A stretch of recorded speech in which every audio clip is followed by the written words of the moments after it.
Akala natin, ang pag-iisang dibdib ng dating yaya na si Lara at ng bilyonaryong si Marcos Monteverde ang magiging huling kabanata ng kanilang kwento.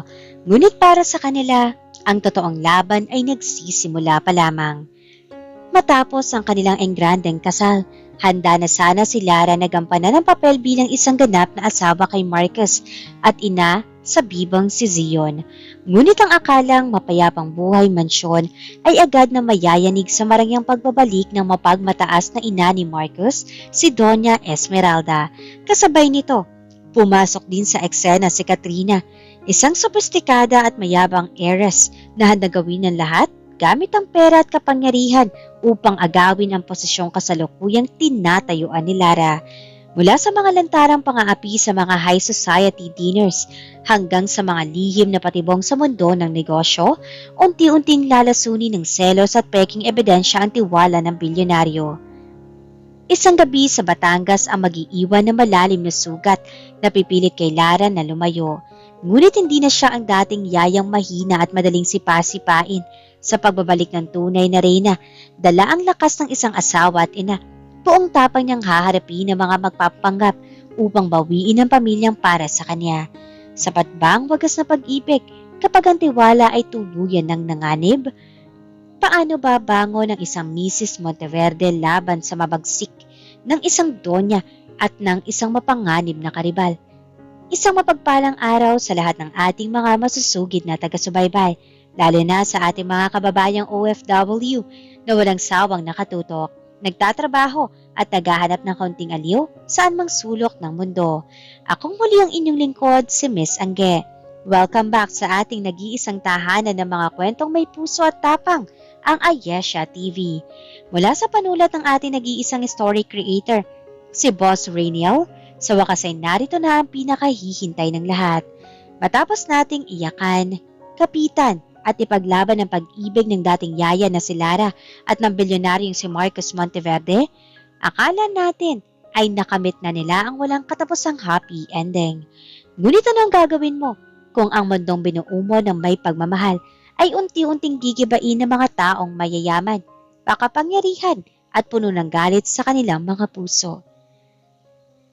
Sa pagbubukas ng bagong yugto, mas matinding unos, mas lantarang pang-aapi, at isang dambuhalang patibong ang susubok sa katatagan ng isang nagmamahal na ina at asawa. Handa na ba kayong makilala ang mga bagong kaaway na haharapin ng ating binuong reyna? Handa na ba kayong masaksihan kung paano lalaban ang isang totoong Mrs. Monteverde?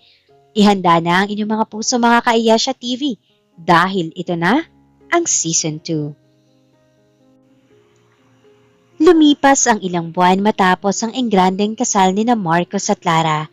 Ang buhay sa loob ng mansyon ng mga Monteverde ay naging mas makulay at puno ng pagmamahal. Wala na ang malamig at tahimik na tahanan.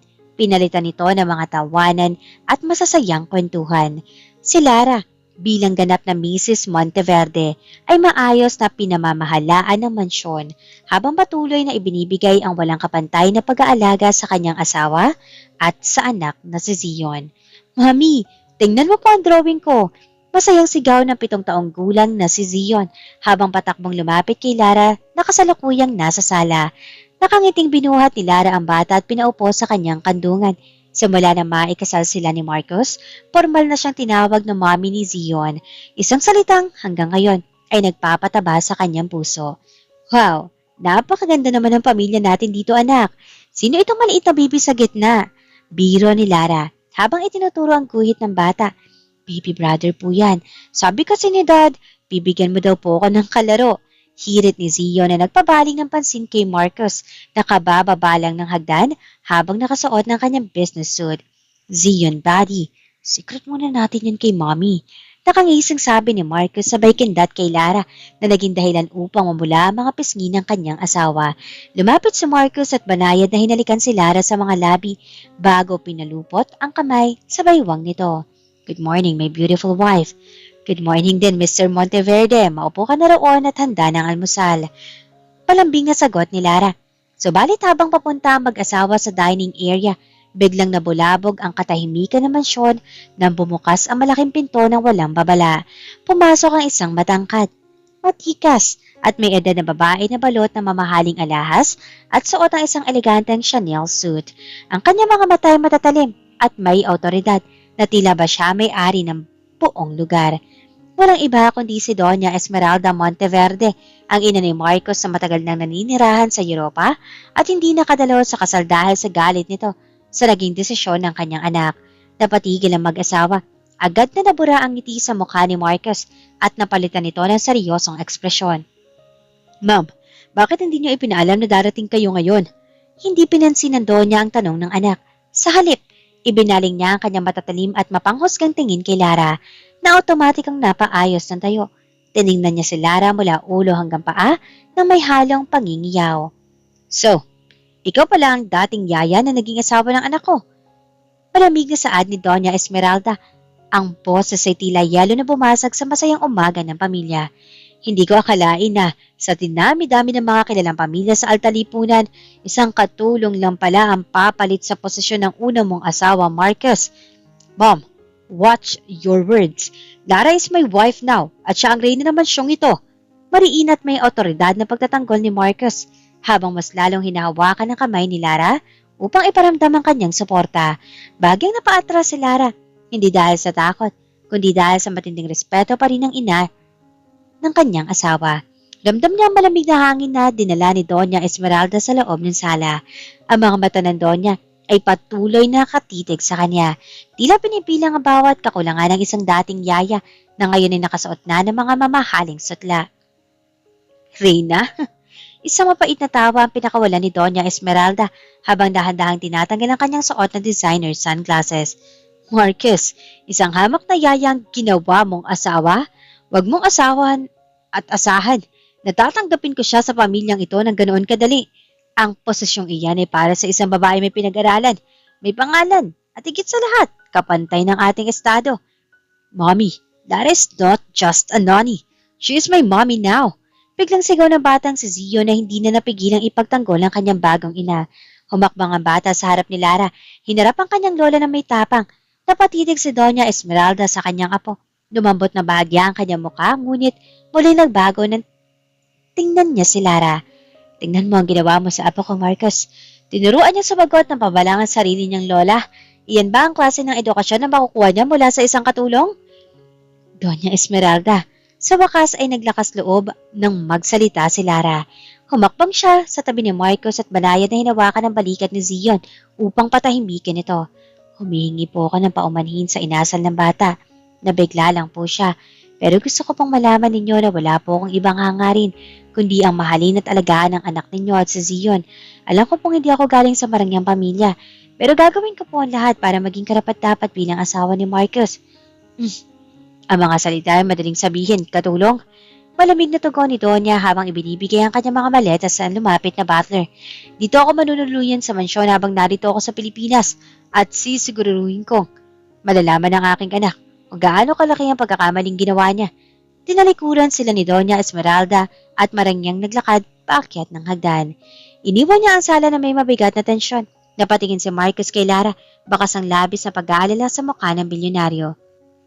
Lara, pasensya na sa inasal ni Ma'am. Huwag mo siyang papansinin.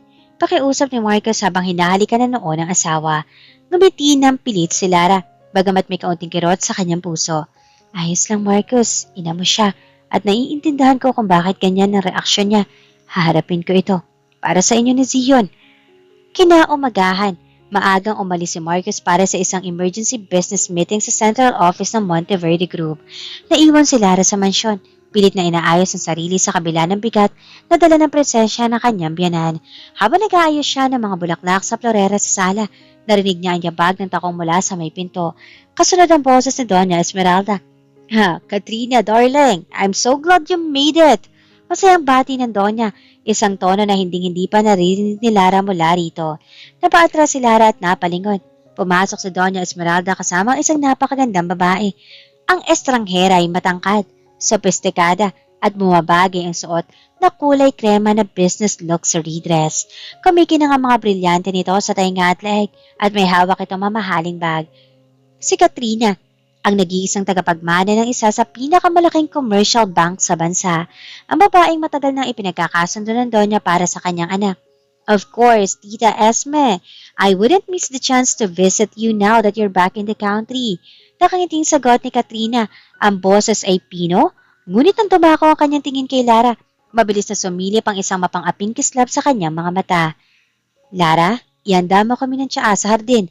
Utos ni Doña Esmeralda kay Lara na walang kaabog-abog. Tila ba, isa pa rin katulong ang tingin nito sa mga nugang. At daalian mo, Katrina's used to top-tier service. Bahagyang natigilan si Lara. Masakit na utusan siya na parang katulong sa sarili niyang pamamahay. Ngunit pinilit niyang mapagpakumbaba. Opo, Doña Esmeralda, ipaghahanda ko po kayo. Habang naglalakad si Lara patungo sa kusina, narinig niya mahinang bulungan ng dalawa sa sala. Tita, is she the new wife? Pabulong ngunit sadyang pinarinig na tanong ni Katrina. I mean, look at her. She looks so ordinary. Hindi ko akalain na ganyang klase pala ang taste ni Marcus ngayon. Don't worry, Katrina darling. Sagot naman ng Donya na may halong pang-aasar. Isang malaking pagkakamali lang ang kasal na yun. At narito ako para itama ang lahat. Ikaw pa rin ang gusto ko para sa anak ko at gagawa tayo ng paraan upang ma-realize ni Marcus kung sino ang totoong nababagay sa tabi niya. Nakahawak si Lara sa gilid ng counter ng kusina. Mariing nakakapit habang pilit na pinipigilan ng pagpatak ng kanyang luha. Hindi na lang pala ang biyanan niya ang kalaban niya ngayon. May bago at mas matinding karibal na pumasok sa eksena. Isang babaeng mayaman, matalino at handang kunin ang posesyong kasalukuyan niyang kinatatayuan. Dumating ang gabi ng formal na hapunan sa mansyon. Sinadya ni Doña Esmeralda na imbitahan si Katrina upang pag-usapan di umano ang isang malaking merger sa pagitan ng bangko ng mga pamilya nito at ng Monteverde Group. Ayaw sana ni Marcus, ngunit dahil sa respeto sa ina at sa usaping negosyo, pumayag siya. Nakahanda na ang mahabang mesa, ngunit punong-puno ito ng mga mamahaling putahe. Si Lara ay nakasuot ng isang simpleng asul na dress, habang si Katrina naman ay nagdiliwanag sa kanyang mamahaling designer cocktail dress at mga alahas. Marcus, nagustuhan mo ba ito ang dinala kong prime rib eye? Diretso pa yan mula sa paborito nating restaurant sa New York. Nakangiting saad ni Katrina habang pinagdilingkuran ng bilyonaryo ng pagkain na tila ba siya ang may-ari ng bahay. Salamat Katrina, ngunit mas gusto ko ang luto ng asawa ko. Lara made her special sinigang tunay. Malamig ngunit magaling na sagot ni Marcus habang binabaling ang tingin kay Lara at pinaglalaanan nito ng isang matamis na ngiti. Naimbyar na si Doña Esmeralda sa narinig. Ibinaba niya na malakas ang kanyang baso na mamahaling alak. Sinigang? Marcus, nasa high society ka na.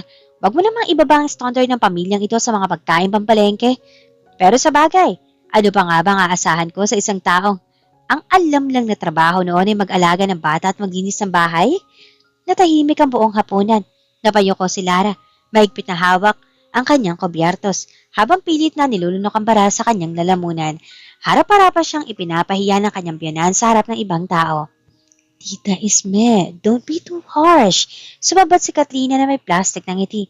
Ngunit ang boses ay puno ng pangunguyam. Baka naman hindi lang talaga marunong si Lara sa mga fine dining etiquettes. Normal naman yan sa mga ganyang background. Kung gusto mo, Lara, I can recommend a school for household stuff. Para naman hindi ka mapag-iwanan kapag isinasama ka ni Marcus sa mga galas. Tamayo si Marcus, nanginginig sa galit. Enough! Nagyanikan ang mesa sa lakas ng boses ng bilyonaryo. Tumingin siya sa kanyang ina at kay Katrina na may nanlilisik na mga mata. Marisa tried to ruin my wife before and she ended up in jail. Huwag ninyo subukang ang pasensya ko sa loob ng sarili kong pamamahay. Pinalot na nakabibinging katahimikan ng buong dining room matapos ang pagsabog ng galit ni Marcus. Maski si Doña Esmeralda ay natigilan sa talim ng titig ng kanyang anak. Si Katrina naman ay napainom na lamang sa kanyang baso. Pilit na itinatago ang pagkagulat at takot sa reaksyon ng bilyonaryo. Marcus, ako ang ina mo. Paano mo ko haharapin ng ganyan para lang sa babaeng yan? Galit na bawi ni Doña Esmeralda. Pilit na ibinabalik ang kanyang otoridad. Dahil ang babaeng yan, Mom, ang asawa ko. Siya ang pinili kong makasama habang buhay. Malamig at mariing sagot ni Marcus. Hinawakan niya ang nanginig na kamay ni Lara at pinatayo ito. Kung hindi ninyo kayang irespeto ang asawa ko sa loob ng bahay ko, kayo ang malaya na umalis. Hindi ko kayo pinilit na pumunta rito. Marcus, kulat na sigaw ng Donya. Hindi niya akalain na kayang sabihin iyon ng sarili niyang anak para sa isang dating katulong. Halika na, Lara. Palambing na sabi ni Marcus sa asawa. Biglang nagbago ang tono ng boses nito nang humarap sa kanya. Hindi na hinintay ni Marcus ang sagot ng dalawa. Inakay niya si Lara paakyat sa kanilang pribadong silid. Iniwan ang hapunan na napuno ng paitan tensyon. Pagkapasok sa kwarto, doon na tuluyang bumuhos sa makaluha na kanina pa pinipigilan ni Lara. Agad siyang sinalubong ni Marcus sa isang mahigpit at mainit na yaka. Patawarin mo ako, Lara. Patawarin mo ako kung hinayaan kong saktan kanila sa harap ko. Bulong ni Marcus habang hinahaplos ang buhok ng umiiyak na asawa. Ipinapangako ko sa iyo, noong ikinasal tayo na poprotektahan kita, hindi ko hahayaan na api-apihin ka lang nila. Humiwalay na bahagya si Lara at pinunasan ng kanyang mga luha. Tumingin siya sa mga mata ng bilyonaryo. Salamat, Marcus. Salamat sa pagtatanggol mo sa akin, pero natatakot ako. Natatakot ako na baka dahil sa akin ituluyan na masira ang relasyon ninyo mag-ina. Ayoko maging bitya ng pagkakawatak-watak ng pamilya mo. Hindi ikaw ang sumisira, Lara. Sila ang gumagawa ng gulo. Seryosong sagot ni Marcus habang hinahalikan ng mga kamay ng asawa. Ikaw ang nagbuo sa amin ni Zion. At kahit anong mangyari, hindi ko bibitawan ang kamay mo. Habang nagpapakita ng katatagan si Marcus sa loob ng kwarto, sa ibaba naman ay nag-aapoy sa galit si Doña Esmeralda. Tumingin siya kay Katrina na kasalukuyang may madilim na mukha. Hindi ako papayag na itakbul ako ng anak ko dahil sa yaya na yan. Kikil na saad ni Doña. Katrina, kailangan natin bilisan ng plano. Kailangan makita ni Marcus na walang kwenta ang babaeng pinakasalan niya. Gumisi na mapanganib si Katrina. Huwag kayong mag-alala, Tita Esme. May naisip na akong paraan. Kung hindi natin madaan sa santong dasalan, dadaanin natin sa trabaho. Sisiguraduhin kong sa akin luluhod si Marcus sa huli. Dahil sa nagaganap na transaksyon sa pagitan ng Monteverde Group at ng bangko ng pamilya ni Katrina, naging madalas sa pagkikita ni Marcus at Katrina sa opisina. Ginamit ni Katrina ang kanyang posisyon bilang head negotiator upang palagi makita si Marcus sa mga business meetings, out-of-town ocular inspections at mga late-night corporate dinners. Isang gabi, lampas alas 11 na ng gabi, ay hindi pa rin nakauuwi si Marcus. Nakaupo si Lara sa sala ng mansyon. Pabalik-balik ang tingin sa hawak ng cellphone. Malamig na ang nakahandang hapunan sa lamesa nang hindi na makatiis. Nagpa siya si Lara na tawagan ng asawa. Hello, Marcus. Nasaan ka na? Nag-aalala na ako. Oh, hello, Lara. Isang pamilyar at mapang-asik na boses na babae ang sumagot sa kabilang linya. Si Katrina. Pasensya na, ha? Medyo nakainom na kasi si Marcus sa kasagsagan ng celebration ng merger natin. Kaya kasalukuyan siya natutulog dito sa tabi ko, sa backseat ng kotse ko, habang hinahatid ko siya riyan. Napatayo si Lara. Tila sinaksak ang kanyang puso sa narinig. Ibigay mo kay Marcus ang telepono, Katrina. I told you, he's fast asleep. At napagod. At sobrang pagod niya ngayon, Lara. Alam mo, mas mabuti pang masanay ka na sa mundo ng negosyo. Ako ang palaging kasama at nakakatulong niya sa kanya. Hindi ang isang tulad mo na walang alam kundi maghintay sa bahay. Sagot ni Katrina bago binaba ang tawag. Makalipas ang 30 minuto, dumating ang kotse ni Katrina sa mansyon. Agad na lumabas si Lara at nakita ang kanyang asawa na bagyang sumasandal kay Katrina habang inaalalayan nito pababa. Amoy alak si Marcus at bakas ang labis na pagod. Salamat sa paghatid. Ako na ang bahala sa asawa ko. Malamig na saad ni Lara habang hinahawakan ang braso ni Marcus upang ilipat ito sa kanya. Ngumiti nang nakatutaya si Katrina, inayos sa kanyang nagusot na damit at lumapit sa tainga ni Lara. Bagay talaga sa iyo mag-abang sa pinto, Lara. Para ka pa rin yaya na naghihintay sa pagdating ng iyong amo. Pagkatapos na rin sumakay na ito sa kanyang kotse at mabilis na umalis. Puno ng selos, lungkot, at kawalan ng seguridad ang puso ni Lara habang inaalalayan si Marcus paakyat sa kanilang kwarto. Alam niyang tapat si Marcus, ngunit ang katotohanan wala siyang alam sa mundo ng negosyo ay nagiging isang malaking kahinaan na unti-unting ginagamit ng kanyang mga kaaway upang ilayo ang kanyang asawa. Kinabukasan, nagising si Marcus na may matinding sakit sa ulo dulot ng alak. Pagkamulat ng kanyang mga mata, nakita niya si Lara na tahimik na nag-aayos ng kanyang gamit para sa opisina. Agad na napansin ng bilyonaryo ang pamaga ng mga mata ng asawa at ang malamig na pakikitungo nito sa kanya. Lara, sweetheart, may problema ba? Pag-aalalang tanong ni Marcus habang bumabangon sa kama at pilit na hinahawakan ng kamay ng asawa. Pasensya na kung huli na ako nakauwi kagabi. Marami lang talagang inasikasong papeles sa merger. Dahan-dahang binawi ni Lara ang kanyang kamay. Tumingin siya kay Marcus na may pait sa mga mata. Sana, kung hindi mo kayang hawakan ng alak, Marcus, nagpasundo ka na lang sa driver mo. Hindi yung si Katrina pa sumasagot sa cellphone mo at naghahatid sa'yo rito habang nakasandal sa kanya. Napatigil si Marcus. Nagulat sa narinig. Si Katrina? Siya naghatid sa akin. Lara, isinusumpa ako. Wala akong matandaan. Sobrang bigat lang talaga ng pakiramdam ko kagabi matapos kong inuwi ng tiyaan na ibinigay ni Mom bago ang meeting. Hindi na sumagot si Lara. Lumabas siya ng kwarto upang asikasuhin si Zion, habang si Marcos naman ay naiwang puno ng pagdududa at galit. Agad siya nabihis at bumaba upang harapin ang kanyang ina. Samantala, sa isang marangyang cafe sa tapat ng Monteverde Group Headquarters, magkasama nag-aalmusal sina Doña Esmeralda at Katrina. May hawak na maliit na brown envelope ang Doña at nakangiting iniabot ito sa dalaga. Ayan na ang lahat na kailangan mo, Katrina. Malamig na saad ni Doña Esmeralda. Ang susi sa private rest house ni Marcus sa Batangas at ang mga pekeng financial records na magpapatunay na si Lara ay nagpapadala ng malalaking halaga ng pera mula sa kumpanya patungo sa account ng kanyang mga kamag-anak sa probinsya. Ngumisi na mapanganib si Katrina habang tinitingnan ang mga dokumento. Napakagaling, Tita Esme! Sa oras na makita ito ni Marcus, hindi lang tiwala ang mawawala sa kanya, kundi ang mismong pagmamahal niya para sa yaya na yan.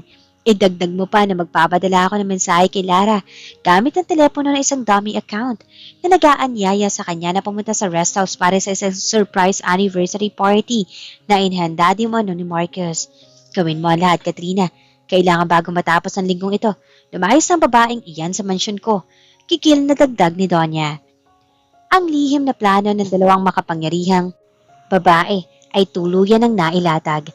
Isang dambuhalang patibong na may kakayahang sumira, hindi lang sa reputasyon ni Lara, kundi sa mismong pundasyon ng kasal nila ng bilyonaryo.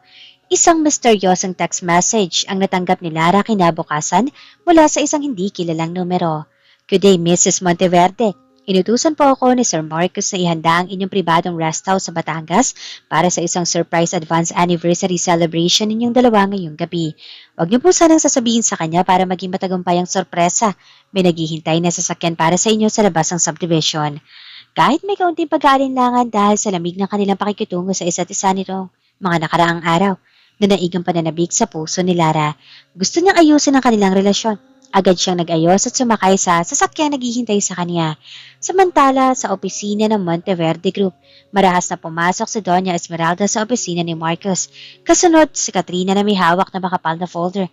Marcus, kailangan mo makita ito ngayon din. Seryosong utos ng Doña habang ibinabagsak ang folder sa dambuhalang na mesa ng anak. Mom, I'm in the middle of a review. Ano ba ito? Iritableng tanong ng bilyonaryo. Tingnan mo ang mga financial statement ng kumpanya, Marcus. Malungkot ngunit may halong plastic na emosyon na sa ating Katrina. May sunod-sunod na ilegal na paglilipat ng pondo mula sa iyong personal account patungo sa isang dummy bank account sa Laguna. Noong ipasuri ko sa aming bank security ang pirma ng asawa mo nandoon bilang co-signatory. At hindi lang yan. Ibinaba ni Katrina ilang guhang larawan sa tapat ni Marcus. Nakita ng mga tauhan ko si Lara na palihim na sumakay sa isang hindi rehistradong sasakyan kaninang tanghali. At ayon sa GPS tracker ng kotse, patungo siya ngayon sa rest house mo sa Batangas kasama ang isang lalaki. Napatayo si Marcus. Nanlilisik ang mga mata sa galit at kalituhan. Imposible. Hindi magagawa ni Lara ang magnakaw. Lalo na ang magtaksil. Kung hindi mo paniniwalaan ang mga dokumentong yan, Marcus, pumunta ka sa Batangas ngayon din at tingnan mo ang sarili mong mga mata. Hamon ni Doña Esmeralda. Nanginginig ang buong katawan ni Marcus sa tindi ng emosyon. Sa kabila ng tiwala niya kay Lara, ang bigat ng mga nakalatag na ebidensya at ang katotohanang umalis nga si Lara nang hindi nagpapaalam sa kanya ay nagdala ng matinding lamat sa kanyang isipan. Agad niyang kinuha ang kanyang mga susi at mabilis na pinahururot ang kanyang sasakyan patungong Batangas.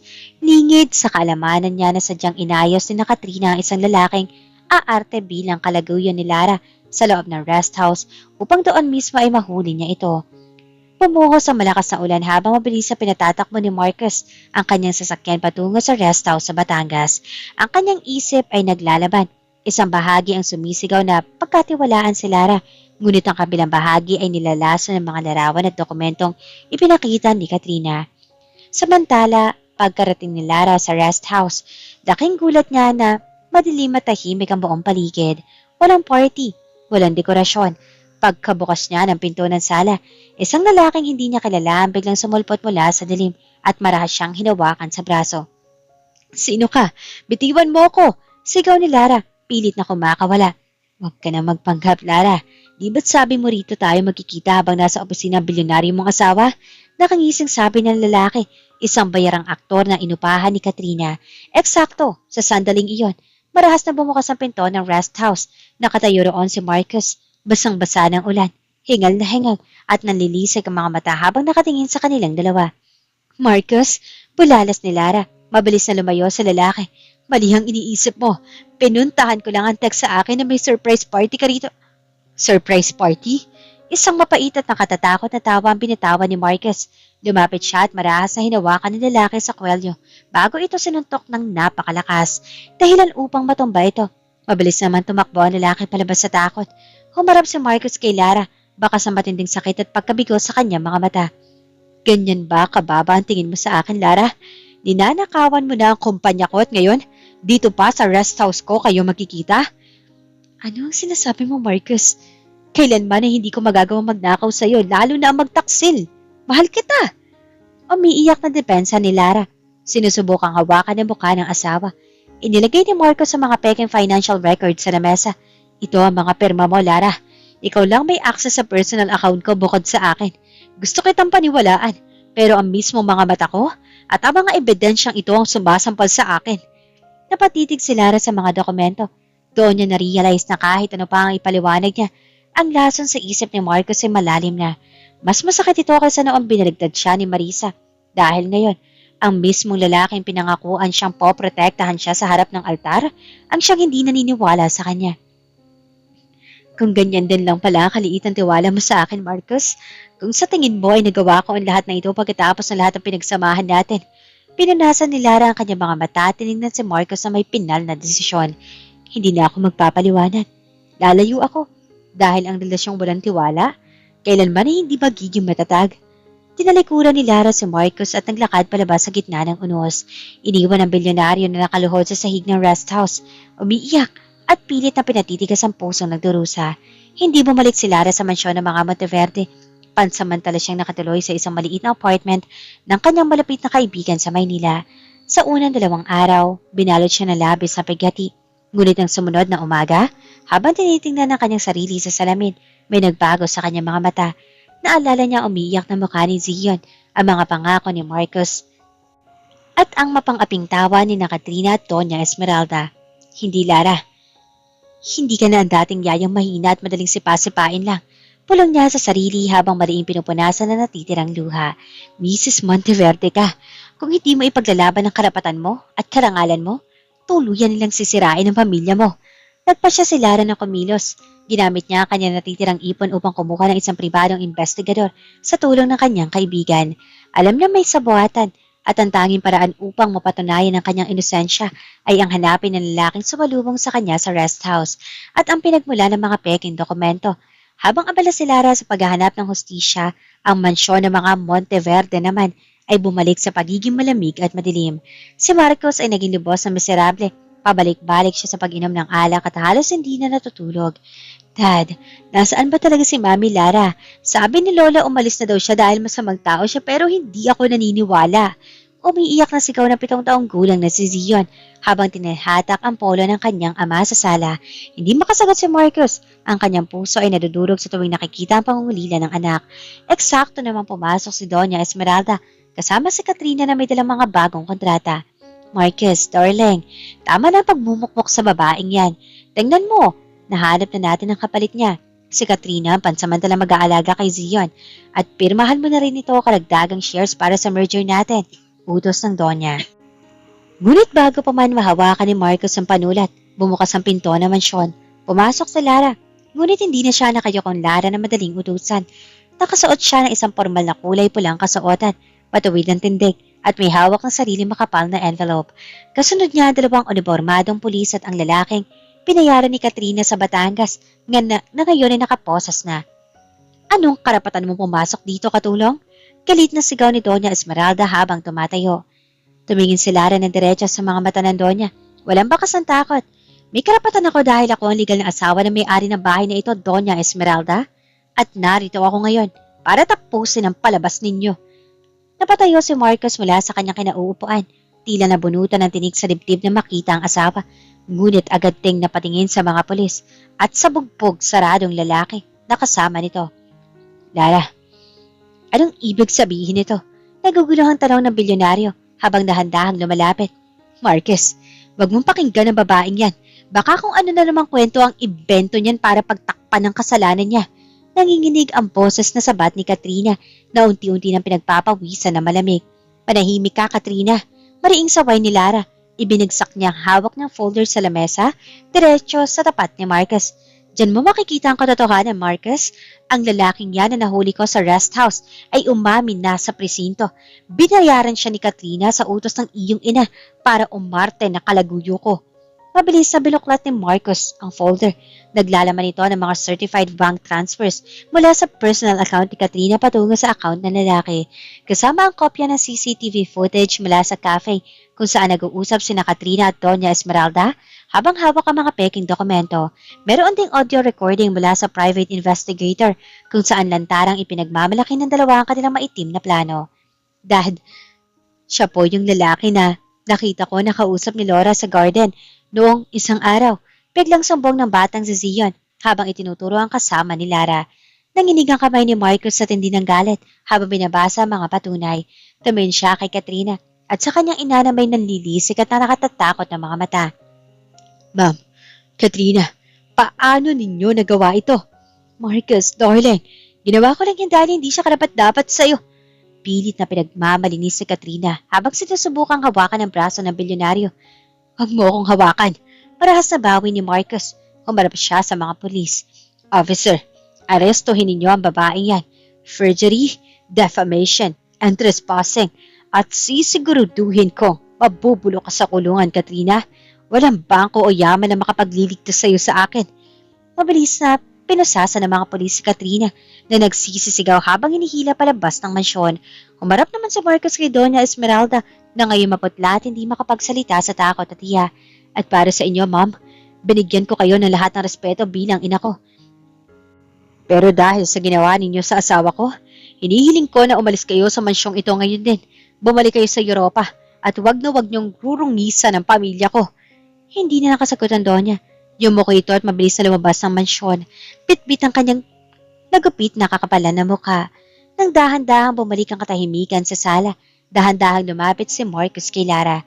Pagsak ang kanyang mga balikat, puno ng pagsisisi ang mga mata at tuluyan na lumuhod sa tapat ng kanyang asawa. Lara, patawarin mo ako. Patawarin mo ako kung naging mahina ang tiwala ko sa iyo. Nakatitig si Lara sa kanyang asawang nakaluhod sa kanyang harapan. Ang makapangyarihang bilyonaryo na kinatatakutan sa mundo ng negosyo ay umiiyak ngayon tulad ng isang bata, tapat na humihingi ng kapatawaran.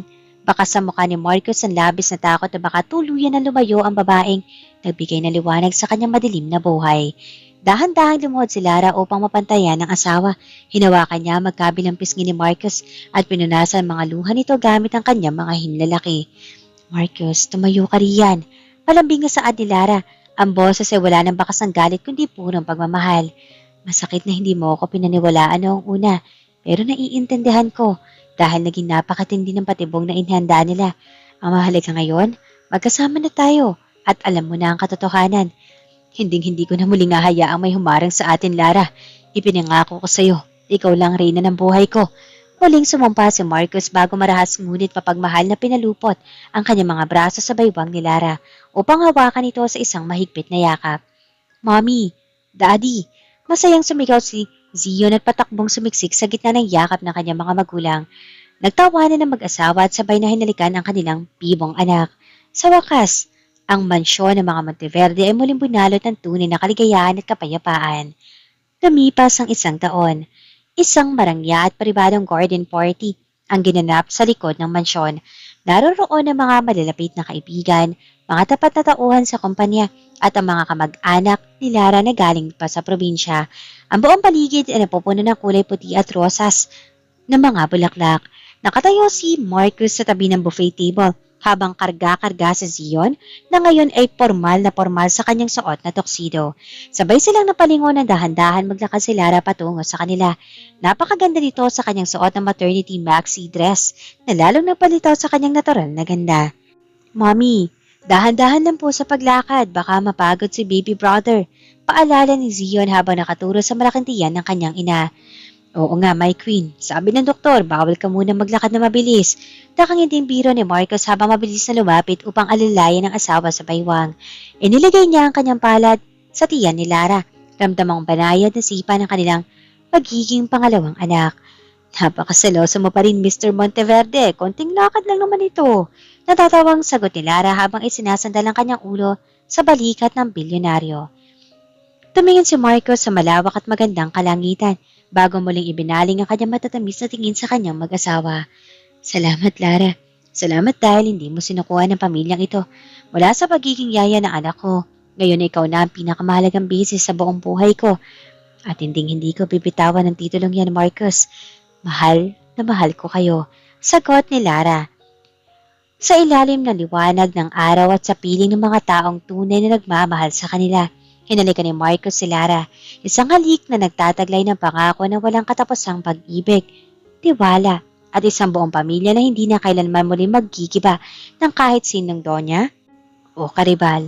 3:00 ang madaling araw na magising si Marcos dahil sa mahinang daing sa kanyang tabi. Agad na bumalik ang kanyang wisyo mula sa malalim na tulog na makitang nakahawak si Lara sa kanyang malaking tiyan, habang habol ang hininga at pinagpapawisan ng malamig. Lara, sweetheart, anong nangyayari? Natatarangtang tanong ng bilyonaryo habang mabilis na bumabangon. Marcos, ang tiyan ko, lumabas na ang paanabigan ko, manganganak na yata ako. Nahihirapang saad ni Lara habang mahigpit na nakakapit sa braso ng asawa na wala ang pagiging kalmado ng sikat na bilyonaryo. Kung sa boardroom ay kilala siyang walang kinatatakutan, ngayon ay tila nakalimutan ni Marcos kung paano isuot ang kanyang tsinelas at hindi ng kaba. Okay, don't move. I mean, breathe. Lara, breathe. Tatawagin ko ang driver. No, ako na magmamaneho. Ang hospital bag sa kabila ng sakit. Napangiti ng bahagya si Lara sa inasal ng asawa. Marcos, kumalma ka. Kunin mo si Zion at ang gamit. Nasa pinto lang ang bag. Makalipas ang ilang minuto, mabilis na binuhat ni Marcos si Lara pasakay sa kanyang mamahaling SUV, habang ang batang si Zion naman ay kusang nagising at tahimik na nakaupo sa likod, hawak ang paborito niyang laruan para sa kanyang magiging kapatid. Pagdating sa St. Luke's Medical Center, agad na dinala si Lara sa delivery room. Hindi bumitiw si Marcos sa kamay ng asawa. Pumasok siya sa loob, suot ang hospital gown, upang personal na alalayan ng kanyang rina sa pinakamahalagang laban nito. Sige pa, Mrs. Monteverde, push pa po, saad ng doktor. Marcos, ang sakit! Umiiyak na sigaw si Lara. Halos maputol na mga daliri ng bilyonaryo sa higpit ng hawak nito. I'm here, sweetie. I'm right here. Kaya mo yan, ikaw pa ba? Napakatapang ng asawa ko. Pulang ni Marcos habang hinahalikan na noon ni Lara. Bagamat ang sarili niyang mga mata ay nagbababad na rin sa luwas at hindi ng emosyon. Isa pa, Lara, kasama mo kami ni Zion. Sa isang huling malakas na iren ni Lara, kasabay ng tunog ng ulan sa labas ng ospital, ay umalingaw-ngaw ang isang napakalakas at napakagandang iyak na isang sanggol sa loob ng silid. Inhale, exhale, Mrs. Monteverde. It's a healthy baby girl. Masayang anunsyo ng doktor. Nakahinga na maluwag si Lara at tuluyan na pasandal sa unan. Agad na inilagay ng nurse ang maliit na sanggol na balot ng puting kumot sa dibdib ni Lara. Hindi napigilan ni Marcos na humagulgol sa galak habang nakatitig sa kanyang mag-asawa. Lumapit siya at sabay na nandoon ang kanilang mga muka. Pinagmamasdan na napakaganda mukha ng kanilang anak. Napakaganda niya, Marcos. Kamukhang kamukha mo. Mahinang bulong ni Lara habang inahaplos sa malambot na pisngi ng baby. Salamat, Lara. Salamat sa pinakamagandang regalo na ibinigay mo sa akin. Sagot ni Marcos bago banayad na hinalikan ang labi ng asawa. Kinabukasan, sa pribadong suite ng ospital, dahan-dahan pumasok si Zion na may dalang isang maliit na kulay rosas na oso. Dahan-dahan siyang sumilip sa kuna kung saan natutulog ang kanyang kapatid. Mommy, Daddy, ano pong ipapangalan natin kay baby sister? Pulong ng bata upang hindi magising ang natutulog na sanggol. Nagkatinginan si Marcos at Lara na may matatamis na ngiti. Hinawakan ni Marcos ang kamay ni Lara bago sumagot sa anak. Ang pangalan niya ay Ayesha. Malambing na saad ni Marcos. Ayesha Monteverde. Dahil ang pangalang yan na nagpapaalala sa atin na matapos ang bawat unos at dilim, laging may darating na bagong buhay at pag-asa. Yung bakap si Zion sa kanyang mga magulang habang si Baby Ayesha naman ay dahan-dahang gumalaw at tila ngumiti sa kanyang pagtulog. Sa silid na iyon, binalot sila ng init ng isang totoong pamilya. Isang kwentong nagsimula sa pagitan ng isang bilyonaryo at ng kanyang yaya na ngayon ay naging isang walang katapusang serye ng pag-ibig, katapatan at wagas na kaligayahan. At dito na po nagtatapos sa makulay, kapanapanabik at puno ng aral na kwento ng pamilya Monteverde. Ang seryeng nagpatunay sa atin na kahit kaano katindi ang unos, basta't may tiwala, katapatan at wagas na pagmamahal, walang anumang patibong ang makagigiba sa isang totoong pamilya. Sa ngalan po ng ating mahusay na story creator si Boss Reniel at ng buong pamilya ng Ayesha TV, isang napakalaking pasasalamat po sa inyong walang sawang pagsubaybay mula sa unang kabanata hanggang sa ating espesyal na pagtatapos. Sa lahat ng ating mga listeners na laging nag-aabang, nagkokomento at nagpapadala ng pagmamahal, maraming salamat. At higit sa lahat, ang aming pinakamainit at saludo at yaka para sa ating mga masisipag na kababayang OFW. Alam namin ang hirap at lungkot ng malayo sa pamilya. Kaya naman, isang malaking karangalan para sa amin na maging kasama ninyo sa inyong mga sandali ng pahinga at maghatid ng kaunting aliw at ligaya sa inyong mga puso habang kayo ay nagpapakapagod sa ibang bansa. Kayo po ang aming inspirasyon sa bawat kwentong aming binubuo. Sana po ay nagustuhan ninyo ang regalo naming pangalan para sa bagong baby ni Lara at Marcus, ang ating munting baby Ayesha. Huwag po kayong aalis dahil marami pa pang mga bagong serye, mas matitinding drama, at mga kwentong kapupulutan ng aral ng kasalukuyan ng inihahanda para sa inyo ni Boss Reniel dito lang sa ating tahanan. Muli, ako po ang inyong lingkod, si Miss Angge. Mag-ingat po kayong lahat, nasaan man po kayong sulok ng mundo. Hanggang sa muling pagbubukas ng ating susunod na kwento, dito lang sa Ayesha TV. God bless po sa ating lahat. At muli, maraming salamat mga ka-Ayesha.